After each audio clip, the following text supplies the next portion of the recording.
इस कार्यक्रम के पुण्यार्चक हैं स्वर्गीय डॉक्टर VM सिंघई एवं श्रीमती मीरा देवी सिंघई, श्री मुकेश सिंघई, श्रीमती रश्मि सिंघई, वैभव सिंघई एवं समस्त डॉक्टर VM सिंघई परिवार, Mandsaur, Madhya Pradesh. Firm Vaibhav builders and developers, Vijay real estates, Vaibhav construction, Paras builders and developers.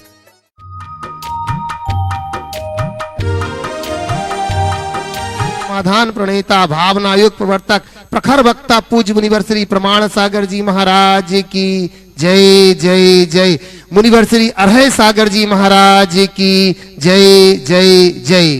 प्रिय बंधुओं, तीर्थराज सम्मेत शिखर की तलहटी में स्थित विश्व की अनमोल कृति गुणायतन परिसर में आयोजित आज के प्रवचन के इस कार्यक्रम में स्थानीय श्रद्धालुओं का एवं देश विदेश से जुड़े हुए उन सभी श्रोताओं का जो घर बैठे आज के इस कार्यक्रम का सीधा प्रसारण जिनवाणी चैनल एवं प्रामाणिक ऐप के माध्यम से देख सुन व आनंद ले रहे हैं, उन सभी का गुणायतन व सेवायतन परिवार की ओर से हार्दिक हार्दिक अभिनंदन करते हैं। प्रिय बंधुओं, जैसे कि आपको विदित है कि तीर्थराज सम्मेत शिखर की तलहटी में विश्व की अनमोल कृति गुणायतन का कार्य तीव्र गति से चल रहा है। बंधुओं, आत्मा से परमात्मा बनाने का संपूर्ण विज्ञान जो जीवंत रूप से दिखाने वाला एक ही आयतन वह है गुणायतन। यदि आप गुणायतन परिवार से अभी तक नहीं जुड़े हैं तो गुणायतन परिवार आपसे अनुरोध करता है, आप गुणायतन परिवार की विभिन्न योजनाओं से, सदस्य योजना हो या कि निर्माण योजना हो, उनसे जुड़ करके आप अपना सहयोग दे सकते हैं। बंधुओं, आज हमें बड़ी प्रसन्नता है कि हमारे आह्वान पर अनेक लोगों ने गुणायतन से जुड़ने का भाव बनाया है। उनके नामों की उद्घोषणा मैं अवश्य करना चाहूंगा। बंधुओं, जो कि स्तंभ के रूप में गुणायतन परिवार से जुड़े हैं, सूत्रधार से श्री संतोष कुमार जी, सूरज जी जैन, विनोद कुमार जी, आशा जैन, श्री अविनाश जी जैन, जीतू जैन, अन्या जैन, अनवी जैन, जगदलपुर से। बंधुओं, जो निर्वाण मित्र के रूप में गुणायतन से जुड़े हुए हैं, श्री जीवन जी जैन, श्रीमती रेखा जैन, श्री अंकुर जैन, श्रीमती शांति जैन, इलाहाबाद से। निर्वाण निधि से निर्वाण मित्र बने हुए हैं विनय कुमार जी जैन, प्रतीक जैन, प्रखर जैन, ईसरी बाजार से।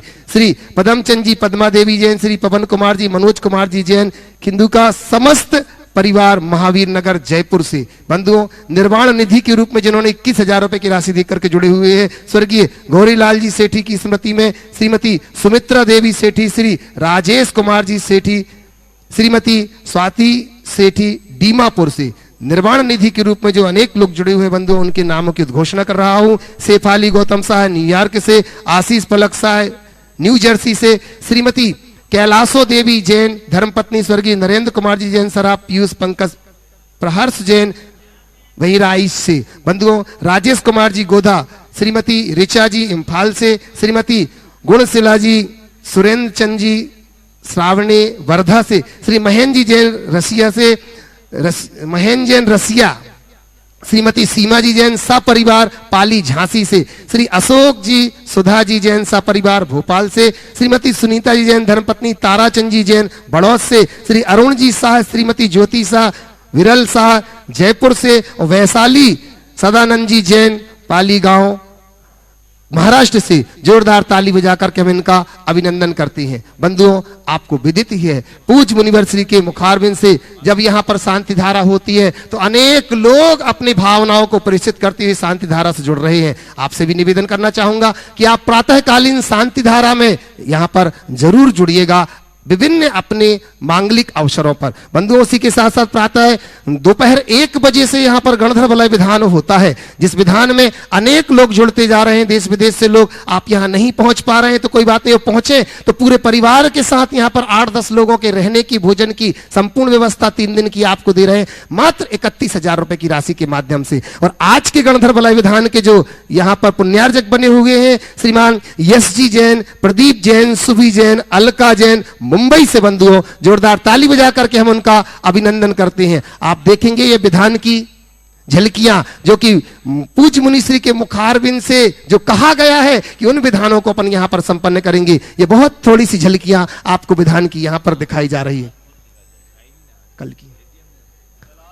साथ ही साथ बंधुओं, आज की मांगलिक क्रियाओं के लिए मैं निवेदन कर रहा हूं हमारे बीच में जो आज की मांगलिक क्रियाओं में शामिल होंगे, यश जी, प्रदीप जी, सुभी जी, अलका जी, जो कि आज के प्रथम शांति धारा के भी पुण्यार्जक रहे बंधुओं, निवेदन कर रहा हूं, आए विधान और शांति धारा के पुण्यार्जक, आज इन्हीं को मांगलिक क्रिया करने का भी सौभाग्य मिल रहा है। पहुंचेंगे आचार्य भगवंत के चित्र के समक्ष, चित्र का अनावरण कर दीप ज्वलन करके पूज्य श्री को मां जिनवाणी भेंट करके चरणों का प्रक्षालन करने का सौभाग्य बंधुओं आज मुंबई वाले इस परिवार को मिल रहा है। इनके हर्ष, इनके पुण्य की हम अनुमोदना करते हैं बंधुओं।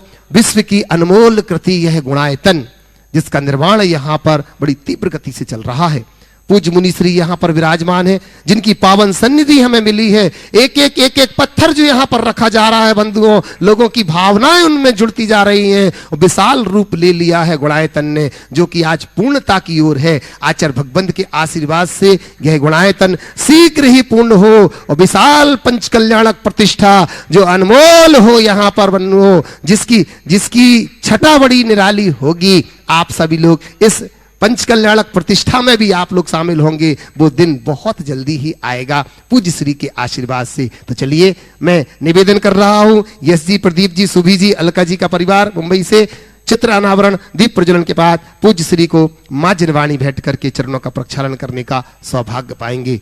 लगातार महाराज श्री के मुखारबिंद से बंधुओं मां जिनवाणी यहां निश्रित होती है। और इतना ही नहीं, पूज्य श्री के कर कमलों से, हस्त कमलों से जो लिखी गई जिनवाणी है बंधुओं, अनेक ऐसी वह मां जिनवाणी जो लोगों के सीधे हृदय में प्रवेश करती है। वो जिनवाणी यहाँ पर, वो सब साहित्य यहाँ पर उपलब्ध है। आप लोग चाहे तो यहाँ से इंस्टॉल से वो साहित्य यहाँ से ले सकते हैं। अनेक लोग उस साहित्य की राशि को ऊपर रखिए, साहित्य की राशि को आधा करने के लिए लोग पुण्यार्जक बने हुए अनेक लोगों ने अपनी स्वीकृति दी है बंधुओं। यहां पर आप आकर के वो आधे दाम में साहित्य ले जा सकते हैं। जन जन तक पहुंचाओ बंधुओं ये सब साहित्य, जिसे पढ़ करके लोग अपने जीवन को परिवर्तित करें। तो लीजिएगा, मैं चरणों के प्रक्षालन करने के लिए पुनः निवेदन कर रहा हूं कि आए यही परिवार आज जो मांगलिक क्रियाओं में शामिल हुए। मैं शैलेंजन कटनी वालों से भी निवेदन करता हूं कि आज के पाद प्रक्षालन में उन्हें भी सौभाग्य मिलेगा। कृपया यहां पर निकट आ जाएं। शैलेंद्र जी हमारे बीच में कटनी से हैं, आइएगा, पूज्य श्री के चरणों का प्रक्षालन करने में अपना योगदान देंगे। तेरे चरणों की धूल बाबा चंदन गुलाल बने, जिसने भी लगाई मस्तक उसकी तकदीर बने। तेरे चरणों की धूल बाबा चंदन गुलाल बने। और चरणों के प्रक्षालन के साथ ही बंधुओं अपन सीधे चल रहे हैं, एक एक समय का सदुपयोग करते हैं। पूज्य श्री के चरणों में संपूर्ण समय को समर्पित करते हुए निवेदन कर रहे हैं कि भो स्वामी, आज आपके मुखारबिंद से पुनः हम सबको जीवनदायिनी शक्ति देने वाली वह मां जिनवाणी की घोषणा हम सबको मिली। नमोस्तु स्वामी, सभी लोग नमोस्तु दोनों हाथ स्वामी, जोड़ लें नमोस्तु स्वामी। और मेरे साथ महामंत्र के स्मरण के लिए अपना मानसचार करें।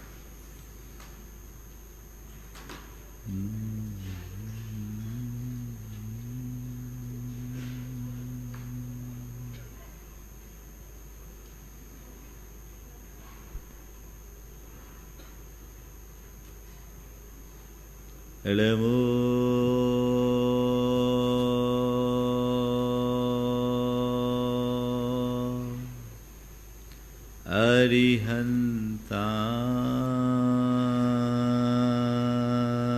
अरिहन्ताणं, नमो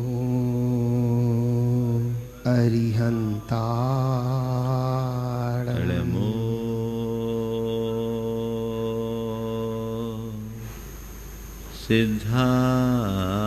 सिद्धाणं, नमो सिद्धाणं, नमो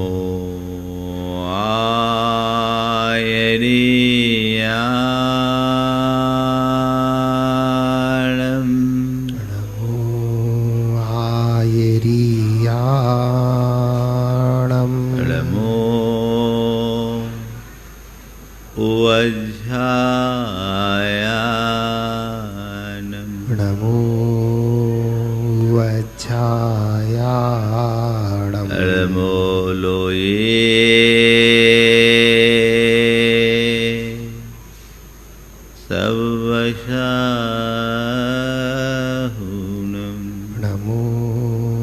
लोये सव्विसाहुडम्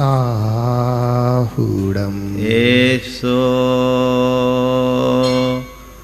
पंचेणमुयारो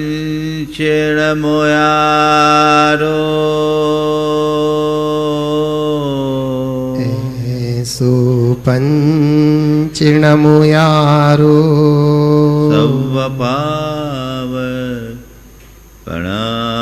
सव्वपावपणाशिनो सव्वपावपणाशिनो मंगलानं च सवेशिं मंगलानं च सवेशिं पढ़मं हो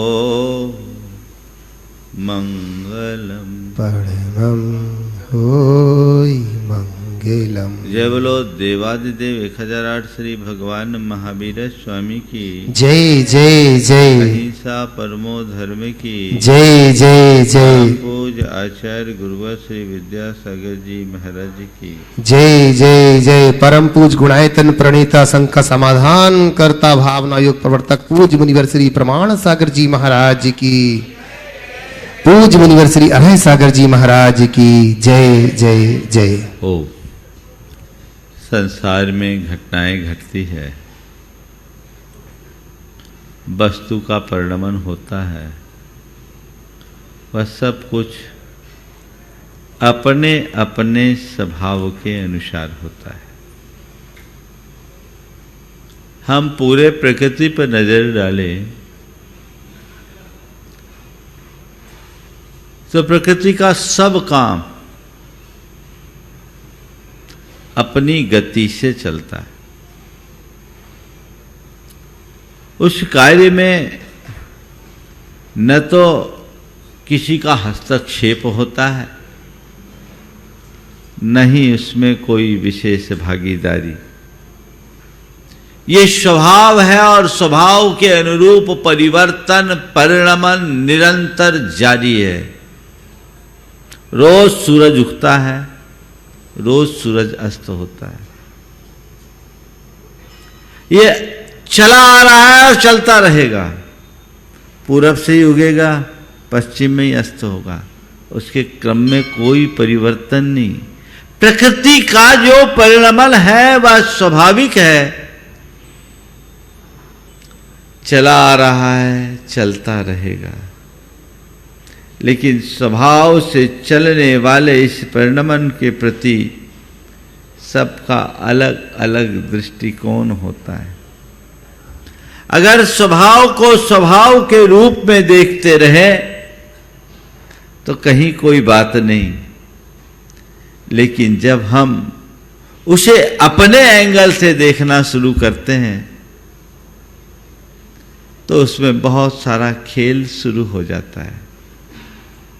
आज के संदर्भ में 4 बातें आप सबसे कहूंगा। घटनाएं घटना, उनसे प्रभावित होना, प्रभावित करना और अप्रभावित रहना। घटनाएं घटती है, प्रकृति का नियम है, और जो घटनाओं से प्रभावित होता है वो इष्ट अनिष्ट संकल्प विकल्प करता है। हम लोग अपने अंतर मन को टटोल कर देखे, जो भी अच्छी बुरी घटनाएं घटती है, घटना न अच्छी होती न बुरी होती है, वो तो प्रकृति का एक अंग है, स्वभावतः होते रहती है। अच्छा और बुरा तो हमारे मन का एक विकल्प है, जिसे हम अपने हमारा मन जिसे अनुकूल मानता है वह अच्छी लगती है, और जो हमारे मन को प्रतिकूल लगता है वही घटना हमारे लिए बुरी लगती है। ये सारे संयोग, जितने भी संयोग हमारे साथ जुड़ते हैं, कई बार तो ऐसी स्थिति बन जाती है, कुछ पल पहले तक जो अच्छी लग रही थी वही बाद में बुरी लगने लगती है, और जो बुरी लग रही थी वही अच्छी लगने लगती है। ठंड अधिक है, लोग कांपते हैं, तो कपकपी की अवस्था में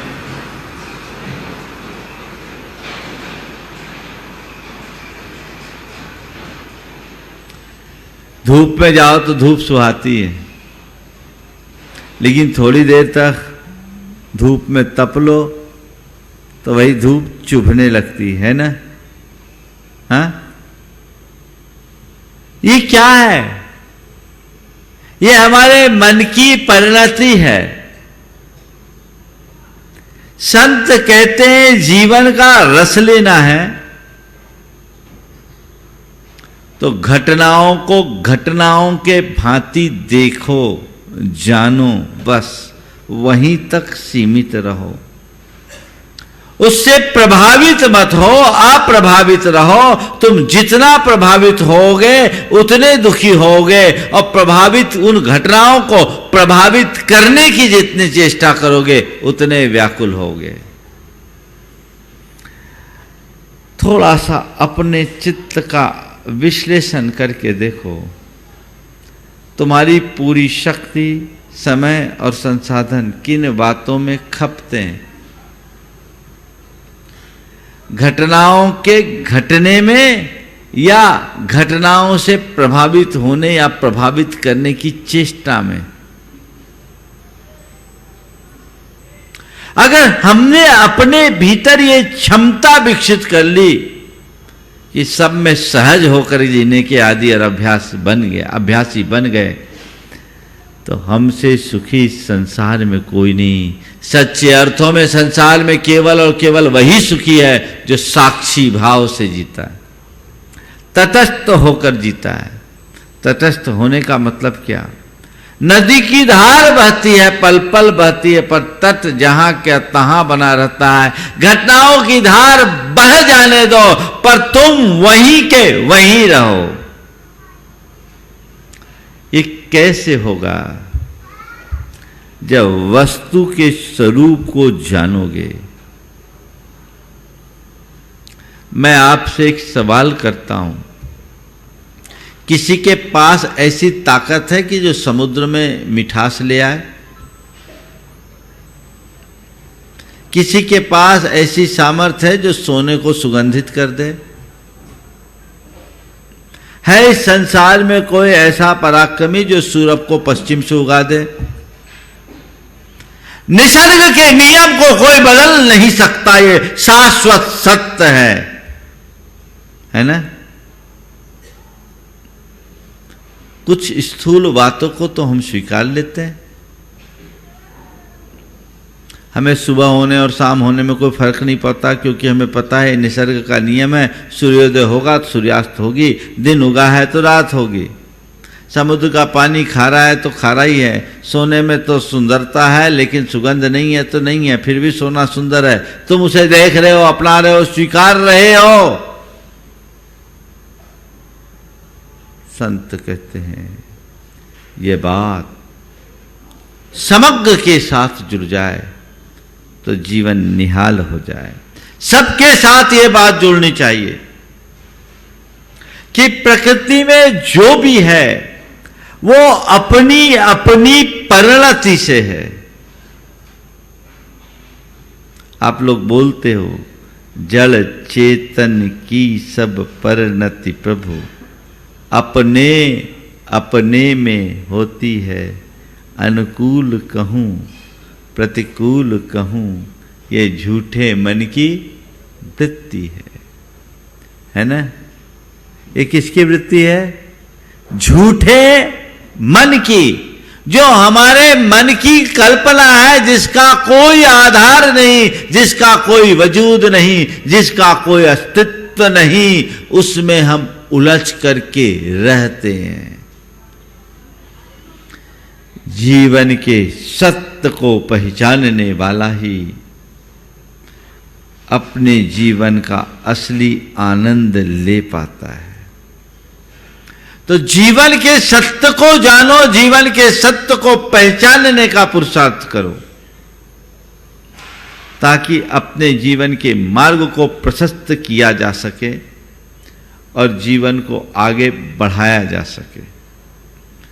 तो घटनाओं का घटना घटेगी, वस्तु के स्वरूप को समझो, जो उत्पन्न हुआ है वह नष्ट होने वाला है। संसार का प्रत्येक पदार्थ अपने अपने स्वभाव के अनुरूप परिणमन करता है। मैं उसमें निमित्त बन सकता हूँ पर उसका कर्ता नहीं, क्योंकि हर द्रव्य अपना कर्ता स्वयं है, कोई दूसरा उसका कर्ता नहीं है। इस पर जिसका श्रद्धान हो जाए वो कभी विचलित नहीं होता। घट रहा है, ठीक है, ये क्या है, एक संयोग है, हो रहा है, पर मेरा स्वभाव नहीं है। आचार्य कुंद घटनाओं से अप्रभावित रहने की कला बताते हुए कहते हैं कि ऐसे ज्ञानी की परिणति क्या होती है। कुछ भी घट जाए तो कहते हैं पुग्गल कम्मम को हो तस्य विवागोदवो हवदियेशो नहु एस मज्ज भावो जानग भावो दुअहमिको। पुग्गल कम्मम रागो तस्य विवागोदवो हवदियेशो नहु एस मज्ज भावो जानग भावो दुअहमिको। पुग्गल कम्मम मोहो तस्य विवागोदवो हवदियेशो नहु एस मज्ज भावो जानग भावो दुअहमिको। ये जो परिणतियां हैं, ये पुद्गल कर्म की परिणति है। चाहे बाहरी संयोग की बात हो या मेरे भीतर की परिणति की बात हो, इष्ट अनिष्ट जितने भी संयोग मेरे सामने उपस्थित हो रहे हैं, ये भी पुद्गल कर्म का कमाल है, उसकी करामात है। और मेरे हृदय में जो नित्य प्रति संकल्प विकल्प उत्पन्न हो रहे हैं, चाहे वो क्रोध रूप, मान रूप, माया रूप, लोभ रूप, राग रूप, द्वेष रूप, मोह रूप, ये सब भी कर्म के उदय से हैं। मुझ में हो जरूर रहे हैं पर वो मेरे नहीं है, मेरा स्वभाव नहीं है, वो विकार है। मैं तो निर्विकार हूं। मुझे विकारी नहीं निर्विकारी बनना है। मुझे विकारी नहीं निर्विकारी बनना है। ये परिणति जिसकी हो गई वो जीवन में कभी दुखी नहीं होगा। तो आज का सूत्र है, घटनाएं घटती है, घटने दो, उससे प्रभावित मत हो, साक्षी बन करके जियो। लाभ में हानि में, संयोग में वियोग में, मान में अपमान में और सुख में दुख में साक्षी बनकर जियो। अपने मन से पूछो, कुछ होता है तो क्या करते हो? लाभ होता है तो फूल जाते हो और थोड़ा सा नुकसान हो तो झेल नहीं पाते। कोई ऐसा व्यक्ति है इस दुनिया में जो इस सुनिश्चित तौर पर कह सके कि मैं केवल लाभ लाभ लाभ ही कर सकता हूं, हानि मुझे कभी उठानी नहीं पड़ेगी? है ऐसा? संयोग है। ज्ञानी जानता है ये लाभ है वो भी मेरा नहीं और ये नुकसान है ये भी मेरा नहीं। ये लाभ और नुकसान तो बाल की परिणति है जो कर्म के संयोग से प्रकट हुए हैं। मैं तो लाभ हानि के गणित से ऊपर हूं। मुझे इस लाभ हानि के चक्कर में नहीं फंसना।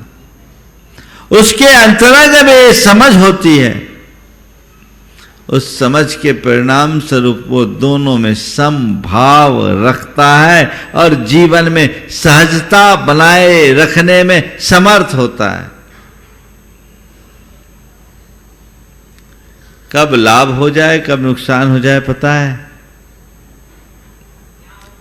मेरे संपर्क में एक सज्जन है, एक बार मैं सम्मेद शिखर जी में ऐसी ही बात की कि इधर लाभ और नुकसान दोनों चीजें तो कर्म का खेल है, कब क्या हो जाए कह नहीं सकते। इसमें स्थिरता रखना चाहिए, लाभ और नुकसान दोनों को परभाव मानना चाहिए। एक सज्जन मेरे प्रवचन के तुरंत बाद आधा घंटे बाद आए, बोले महाराज आज आपने जो कहा वो मेरे साथ घट गया। बोले क्या हुआ? बोला महाराज जी हमारा आदमी, अभी मेरे पास एक साथ दो समाचार आए आधा घंटे के अंतराल से। एक में मेरा आदमी तकादा करके आ रहा था और वसूली करके आया, उसके 12-13 लाख रुपए थे, लोगों ने लूट लिया, रास्ते में छीन लिया। और दूसरा, उसके 15 मिनट बाद मेरे बेटे का फोन आया। एक प्रॉपर्टी थी किसी दूसरे स्टेट में, उस प्रॉपर्टी में काफ़ी दिनों से डील नहीं हो रही थी। बेटे का फोन आया, पापा आज अचानक वो डील हो गई और हमारे टारगेट से 20% प्लस है। मतलब मैं सोच रहा था किस पर हंसूं, किस पर रोऊं। ये एक लाभ का समाचार तो दूसरा नुकसान का समाचार। यथार्थ ये है कि जो लाभ है वह भी मेरा नहीं, नुकसान है वो भी मेरा नहीं। लाभ भी ऊपर का है और नुकसान भी ऊपर का है। मैं तो लाभ और नुकसान से ऊपर हूं। ये मनोवृत्ति जिसके अंतरंग में होगी वो कभी दुखी होगा? कब होगा ये? जब तुम्हारे साथ भेद विज्ञान जुड़ेगा, वस्तु के स्वरूप को समझोगे। अभी तो सब उलटफेर में लगे रहते हैं। थोड़ा कुछ हो जाए तो मन बेचैन हो उठता है, लोग हैरान परेशान हो जाते हैं, है ना। बड़ी बातें तो जाने दीजिए, थोड़ी थोड़ी बातों में असहज हो जाते। मैं एक महानगर में था और मैं प्रतिक्रमण कर रहा था। प्रतिक्रमण भी हवा की दृष्टि से पांडाल में ही बैठ के कर रहा था। कोलकाता में था, नाम ले लेता हूँ। तो वहाँ एक जिस कैंपस में था वहीं प्रवचन था, सब कुछ था। तो मैं पंडाल में बैठ के प्रतिक्रमण कर रहा था। एक बहन जी आई, बहुत परेशान। मुझे करीब 20 से 25 मिनट प्रतिक्रमण में लगते हैं और 20 से 25 मिनट तक वो पंडाल में इधर से उधर छानबीन कर रही थी। मेरा प्रतिक्रमण पूर्ण हुआ, देखा तो एकदम लाल मुख, परेशान। मैंने पूछा, बहन जी क्या हो गया? बोले, महाराज जी सुबह प्रवचन में आई थी, कान का टॉप गिर गया। कान का टॉप गिर गया। बोले, टॉप ही गिरा, कान थोड़ी गिरा। नहीं महाराज, बहुत कॉस्टली थी, डायमंड की थी। हमने बोला, टॉप ही गिरा, कान थोड़ी गिरा। बोले, नहीं महाराज जी वो नहीं बात, बहुत कॉस्टली थी, डायमंड की थी।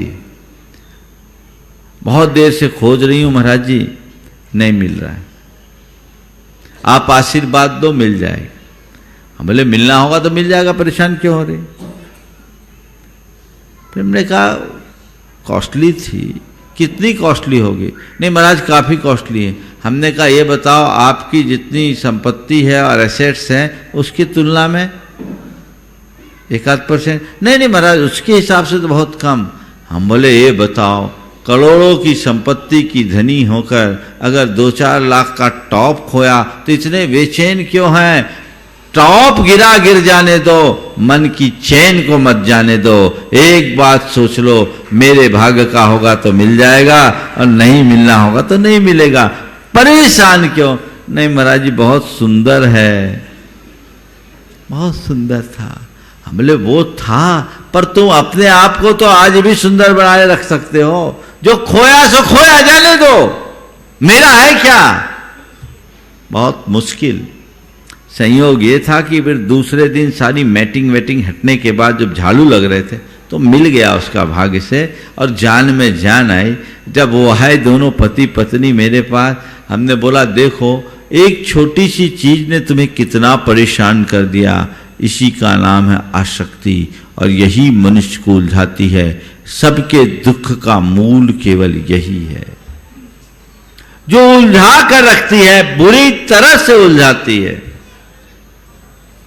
घटना घटे, घट जाने दो, प्रभावित नहीं होना, सहज बने रहना, लाभ हानि में ठीक है। संयोग वियोग में जीवन मरण हो जाए किसी का तो भी उसको सहना है। अभी कोविड ने न जाने कितने लोगों को कितने बड़े बड़े झटके दिए। वहां अपनी स्थिरता, वहां अपनी स्थिरता, अपने मन की क्षमता को बनाए रखने का पुरुषार्थ होना चाहिए। अपनी स्थिरता बनाओ, अपने मन की क्षमता को बना के रखोगे तो हमारे जीवन का पथ प्रशस्त होगा, अन्यथा सब कुछ विनष्ट हो जाएगा। न संयोग मेरे हाथ में, न वियोग मेरे हाथ में, न जन्म मेरे हाथ में, न मरण मेरे हाथ में। जन्म भी प्रकृति देती है तो मरण भी प्रकृति का अंग है। दोनों है तो हमें जन्म में जश्न नहीं और मरण में मातम नहीं। इसे जीवन का एक हिस्सा मानकर स्वीकार करना चाहिए। जिसके अंतरंग में ऐसा तत्व ज्ञान होता है वो कभी विचलित नहीं होता, और जो इस प्रकार के तत्व ज्ञान से शून्य होते हैं उनमें कभी स्थिरता नहीं होती। अपनी स्थिरता को बनाए रखने का पुरुषार्थ होना चाहिए कि हम इन सब से ऊपर हो सकें, इनसे उपरत हो सकें और अपने जीवन का पथ प्रशस्त कर सके। मेरे संपर्क में एक सज्जन है, एक परिवार है, जिस परिवार में अभी अभी कोविड के दौर में 3 लोगों का वियोग हुआ। 3 लोगों को कोविड ने लील लिया। लेकिन तत्वज्ञानी होने का प्रमाण मैं आपको बता रहा हूं, उस बड़े आघात को भी उनने सहज भाव से स्वीकार किया, ये सोचकर कि यही संयोग था, अब हम कर क्या सकते हैं, अब हम कर क्या सकते हैं। और दूसरी तरफ कुछ ऐसे भी उदाहरण सामने हैं जिसमें किसी के जाने का दुख तो नहीं है, पर उसके जाने के बाद वो छोड़ गया, उसको लेकर आपस में लड़ रहे हैं, उलझ रहे हैं, भाई भाई लड़ रहे हैं संपत्ति को लेकर के। बाप चला गया, उसकी परवाह नहीं, बाप की संपत्ति के पीछे लोग परेशान हैं। घटनाएं, घटना और घटनाओं से प्रभावित होना, बस दोनों बातों को ध्यान में रखें। पहले चरण में मुझे अप्रभावित रहना है, और जब वस्तु स्वरूप को जानोगे सब पर है तो प्रभावित होगे क्या। एक बात बताओ, अभी यहां बैठे हो, चाइना और पाकिस्तान में कुछ घटना घट जाए तो तुम्हें कोई फर्क पड़ता है? अरे क्यों, हमसे कोई मतलब ही नहीं, हमारा है ही नहीं, है ना। भारत में घटेगा, भारत से संबंधित हो तो तुम्हारा, भारत से अपनत्व तो लगा हुआ है तो तुम्हारा होगा। तुम्हारे अड़ोस पड़ोस में कोई घटना घट जाए, हमको क्या लेना देना, उसका वो जाने। तुम जिनसे अपनत्व रखते हो उनके साथ कुछ घटना घटे तो तुम प्रभावित होते हो। अपने परिवार में भी जिसके साथ लगाव हो उसके साथ कुछ घट जाए तो तुम विचलित होते हो। जिससे कोई लगाव नहीं उससे कोई फर्क पड़ता क्या? नहीं ना। तो सार केवल इतना है, जब तक पर में आत्म बुद्धि है हर घटना प्रभावित करेगी, और जिसे भेद विज्ञान होता है वो पूरी तरह प्रभावित रहता है। भेद विज्ञान को जागृत कीजिए। ये पर संयोग है, मेरे नहीं है, ये मन में आना चाहिए। ये जग गया, जीवन बदल गया। मान अपमान में भी ठीक है, न मान मेरा है, न अपमान मेरा है, न जीत मेरी है, न हार मेरी है। जीत भी बाहर की, हार भी बाहर की, मान भी बाहर का, अपमान भी बाहर का, क्योंकि मैं तो मान अपमान, जय पराजय और हार जीत से परे हूं।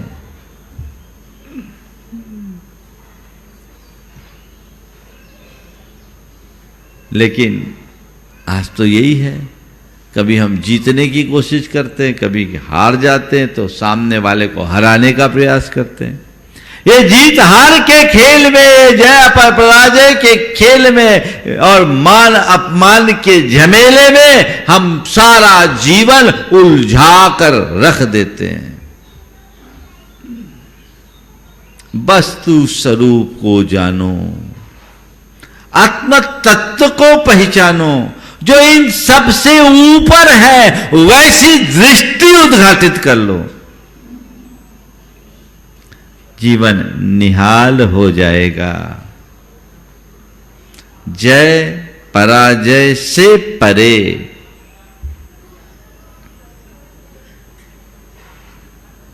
सुख और दुख है। आज अनुकूलताएं हैं, बड़े सुखी हैं, प्रतिकूलता आ गई, दुखी हो गए। क्यों? न ये सुख शाश्वत है, न दुख शाश्वत है। सुख भी कर्म का फल है और दुख भी कर्म का फल है। मुझे सुख और दुख दोनों में सहज बने रहना है। सहज बने रहने की क्षमता विकसित कीजिए, तो घटनाओं से प्रभावित न हो। तीसरी बात है प्रभावित करना। कुछ लोग प्रभावित होते तो हैं ही, औरों को प्रभावित करने की कोशिश करते हैं, घटनाओं को बदलने की कोशिश करते हैं, घटनाओं को प्रभावित करने की कोशिश करते हैं, वस्तु के स्वरूप के साथ खिलवाड़ करने की चेष्टा करते हैं। न भूतो न भविष्यति, न भूतो न भविष्यति। मेरे संपर्क में एक सज्जन है, अरबपति हैं, पर बड़े बीमार हैं, सब इलाज, और उस घर में 3 सदस्य बीमार है, दवाई में ही चक्कर लगता रहता है, परेशान बहुत। एक दिन मुझसे उन्होंने कहा, महाराज मैं कैसे भी स्वस्थ होना चाहता हूं, चाहे इसके लिए जो लग जाए। मैंने कहा ध्यान रखना, पैसे से अस्पताल और दवाई मिलेगा, आरोग्य नहीं मिलेगा। पैसे से अस्पताल और दवाई तुम्हें उपलब्ध हो सकते हैं, आरोग्य नहीं होगा। आरोग्य तो तभी होगा जब तुम्हारा उस लायक पुण्य हो।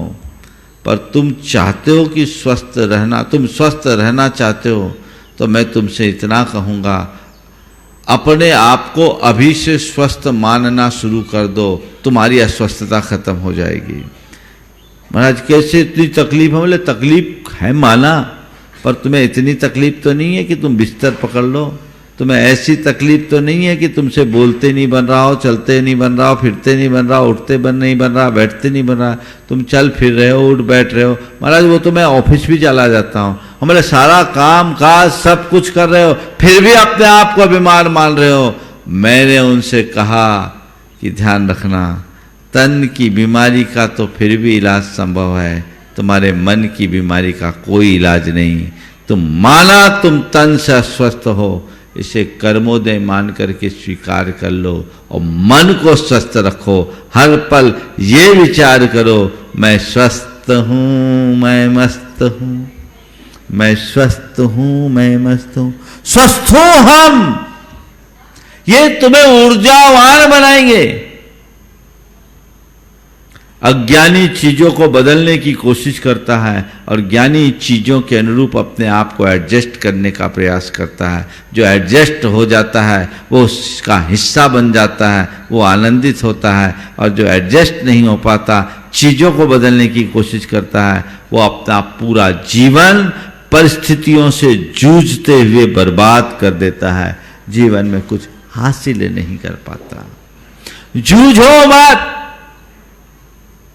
सहज बनो, साक्षी बनो, अप्रभावित रहो। नदी के धार में 2 तिनके बहे जा रहे थे। पहला तिनका नदी की धार से जूझ रहा था और दूसरा तिनका बड़े अहोभाव से भरा हुआ था। उसने सोचा नदी सागर तक की यात्रा में चली है, मैं भी कुछ पल इसकी यात्रा में साक्षी बन जाऊं और इस धार में बह जाऊं। जो तिनका नदी के धार के साथ बह रहा था वो तो सागर तक पहुंच गया, लेकिन जो तिनका नदी की धार से जूझ रहा था, एक लहर आई, तिनके को उखाड़ करके बाहर की तरफ फेंक दी। तिनका छत विक्षत पड़ा कराह रहा था।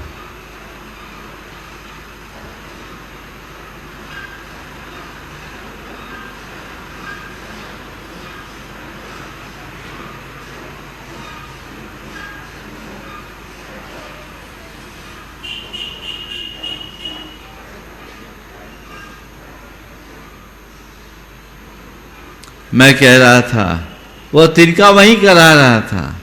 संसार में भी दोनों तरह के लोग हैं। एक वे हैं जो समय की धार से जूझते हैं, और एक वे हैं जो परिस्थितियों को सहज भाव से स्वीकारते हैं और बह जाते हैं, उससे अप्रभावित रहते हैं, जीवन धन्य हो जाता है।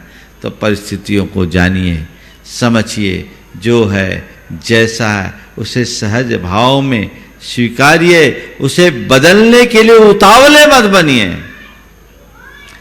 जितना प्रयास हो सके प्रयास कीजिए, पर परिणाम को लेकर परेशान मत होइए। यदि ये मनोभाव जाग गया तो जीवन का काया पलट हो सकता है। और ज्ञानी उसी में रहते हैं जो उन सब के प्रति अप्रभावित रहते हैं।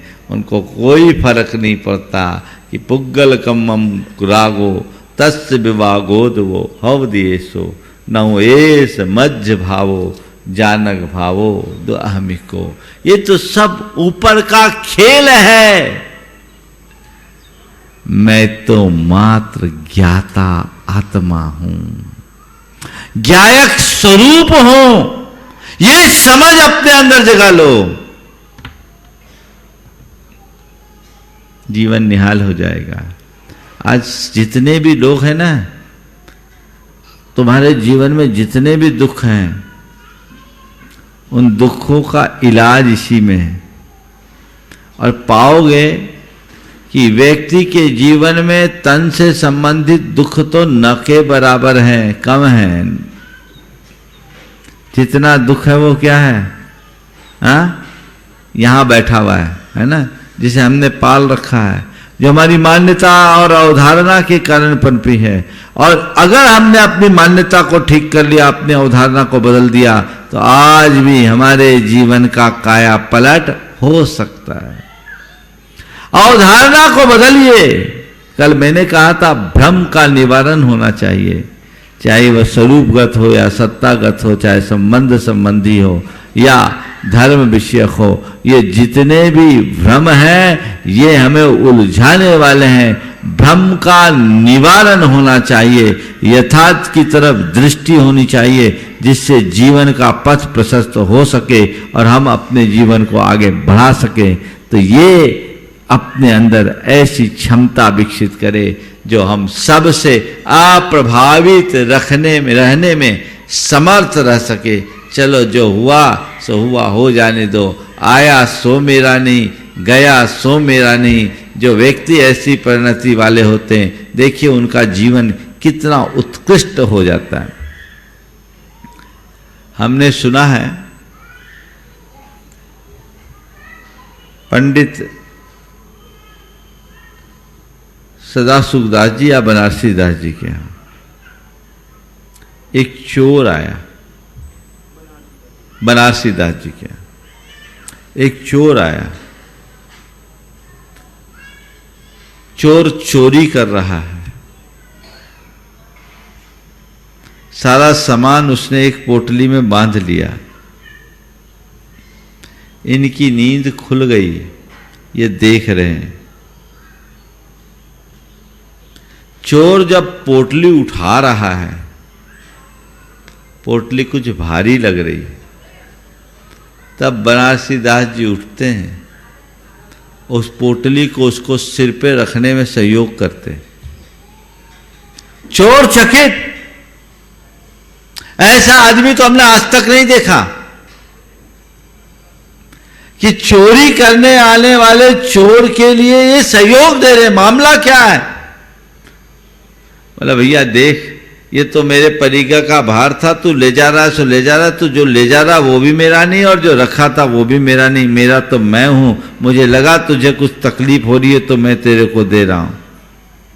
चोर शरणागत हो गया। बोले आप तो संत पुरुष हो, आप जैसे व्यक्ति का धन ले जाकर के हम कुछ नहीं कर सकते। कितनी उच्च दृष्टि, दूसरे तो रो रो के आधे हो जाए, ऐसी दृष्टि नहीं होनी चाहिए। अपने अंतरंग में बदलाव लेकर आए और जीवन को हम सही दिशा में ले जाने की कोशिश करें। यथासंभव जो अपने आप को अप्रभावित रखता है वो धन्य होता है। महाराज जी आप कहते हो बहुत अच्छी लगती है, लेकिन जब प्रैक्टिकल बात सामने आती है तो सब कुछ इधर उधर हो जाता है। वहाँ तो हमारा मन उसी में रच पच सा जाता है। उसके लिए एक ही सूत्र है, आप नित्य प्रति दोहराइए, मुझे सहज रहना है, मुझे सहज रहना है, मुझे सहज रहना है, मुझे सहज रहना है। इस मंत्र को अपने भीतर घोंटना शुरू कर दीजिए। अगर आपके अंदर ये बात गहरा जाएगी, सहज रहते रहते रहते आप अपने जीवन के परम साध्य को प्राप्त करने में समर्थ हो जाओगे। जब भी ऐसा कुछ घटेगा, मुझे सहज रहना है, मुझे सहज रहना है। और वस्तु के स्वरूप को जानने वालों के अंदर ऐसी सहजता स्वाभाविक तौर पर आ जाती है और वो अपने जीवन का पथ प्रशस्त कर सकते हैं। सबके जीवन का पथ प्रशस्त हो, सभी अपने जीवन में सहजता को उद्घाटित करें।